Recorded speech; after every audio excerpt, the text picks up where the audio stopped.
സ്വാഗതം ഇന്ത്യ സ്കാനിലേക്ക്.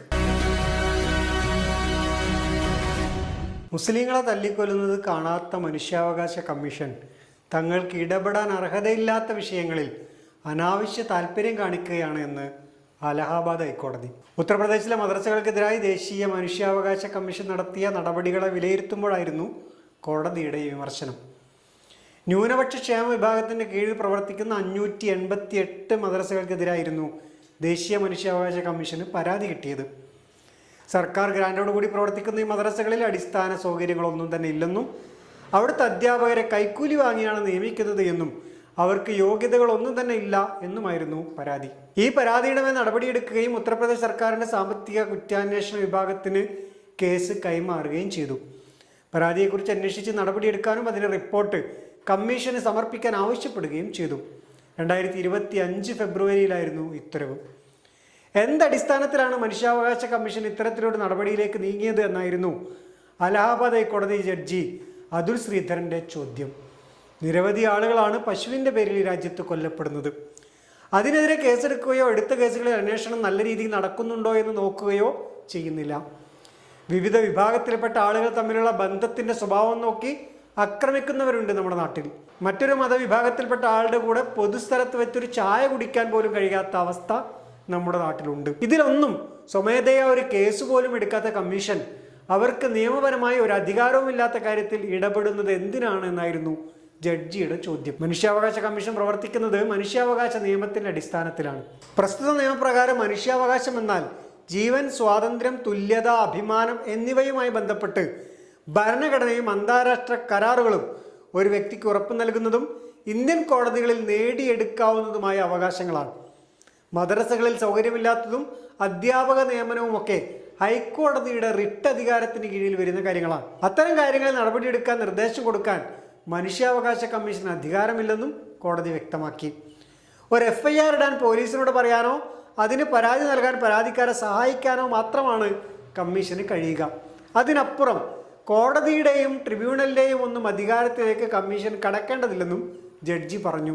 ഈ കേസിൽ മനുഷ്യാവകാശ ലംഘനത്തിൻ്റെ സ്വഭാവം ഇല്ലാത്തതിനാൽ ഹർജിക്കാർ ആവശ്യപ്പെട്ട പ്രകാരം കേസ് നീട്ടിവെക്കുകയായിരുന്നു കോടതി. ടീച്ചേഴ്സ് അസോസിയേഷൻ മദ്രസ അറബിയായിരുന്നു ഹർജിക്കാർ. അതേസമയം കേസ് നീട്ടിവെക്കാനുള്ള തീരുമാനത്തിന് പിന്തുണ കൊടുത്തെങ്കിലും ജസ്റ്റിസ് അതുൽ ശ്രീധരൻ്റെ കൂടെ ഉണ്ടായിരുന്ന ജസ്റ്റിസ് വിവേക് സരൺ ഇക്കാര്യങ്ങളിൽ മറ്റൊരു പ്രതികരണമാണ് നടത്തിയത്.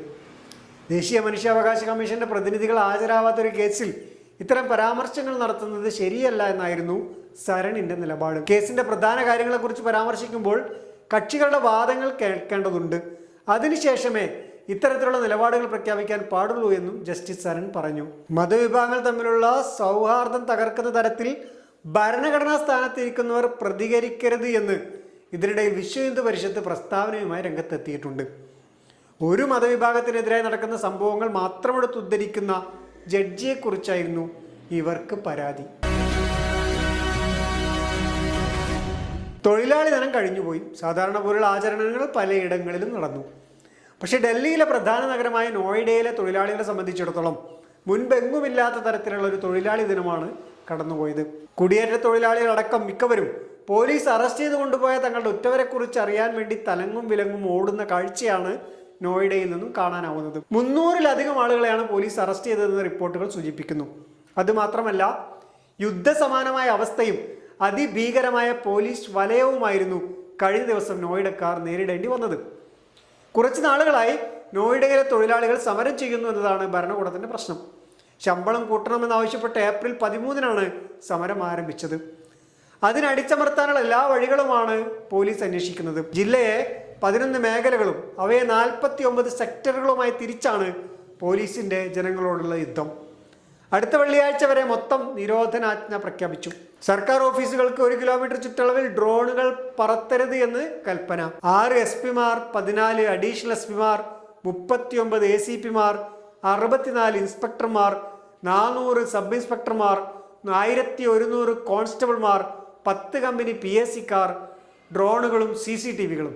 ഇത്രയുമാണ് ഒരു തൊഴിലാളി ദിനത്തിൽ തൊഴിലാളികളെ നേരിടാനായി രാജ്യം നിയോഗിച്ചിരിക്കുന്നത്. നോയിഡയിലെ ഗൗതം ബുദ്ധ നഗറിലായിരുന്നു തൊഴിലാളി പ്രതിഷേധങ്ങളുടെ കേന്ദ്രം. 12 മണിക്കൂർ ഷിഫ്റ്റിൽ ജോലി ചെയ്യുന്നതിന് 10,000-ഓ 11,000-ഓ ആണ് പലർക്കും കിട്ടുന്ന ശമ്പളം. കരാർ ജോലിക്കാർക്ക് യാതൊരു തരത്തിലുമുള്ള ജോലി സുരക്ഷിതത്വവും ഇല്ല. വീട്ടുജോലിക്കാരാവട്ടെ അങ്ങേയറ്റം പീഡിപ്പിക്കപ്പെടുകയും ചെയ്യുന്നു. ഇന്ധനവില വർധനയും മറ്റുമായതോടെ ജീവിതം ദുഷ്കരമായി. ഇതോടെയാണ് ജനം തെരുവിലിറങ്ങിയത്. ഇതിനിടെ പാകിസ്ഥാനുമായി ബന്ധമുള്ള ആളുകൾ ചില വ്യാജ പ്രചാരണങ്ങൾ നടത്തുന്നുണ്ട് എന്ന് പോലീസ് ആരോപിക്കുന്നുണ്ട്. ഉത്തർപ്രദേശ് സർക്കാരിന് നല്ല പേരില്ലാതാക്കാനുള്ള ദുഷ്ടശക്തികളുടെ പ്രവർത്തനമായും ഇതിനെ വ്യാഖ്യാനിക്കുന്നവരുണ്ട്. എന്തായാലും തൊഴിലാളികൾക്ക് കുറേ പ്രശ്നങ്ങളുണ്ടെന്നും കോടിക്കണക്കിന് രൂപ കരാറുകാർ ഇവർക്ക് നൽകാനുണ്ടെന്നും സർക്കാർ സമ്മതിക്കുന്നുണ്ട്. അതൊക്കെ പരിഹരിക്കാൻ ഡബിൾ എഞ്ചിൻ സർക്കാർ ശ്രമിക്കുന്നുണ്ടെങ്കിലും തീവ്രവാദ സംഘങ്ങൾ പ്രശ്നമുണ്ടാക്കുകയാണെന്നാണ് പോലീസിൻ്റെയും ഭരണകൂടത്തിൻ്റെയും വാദം.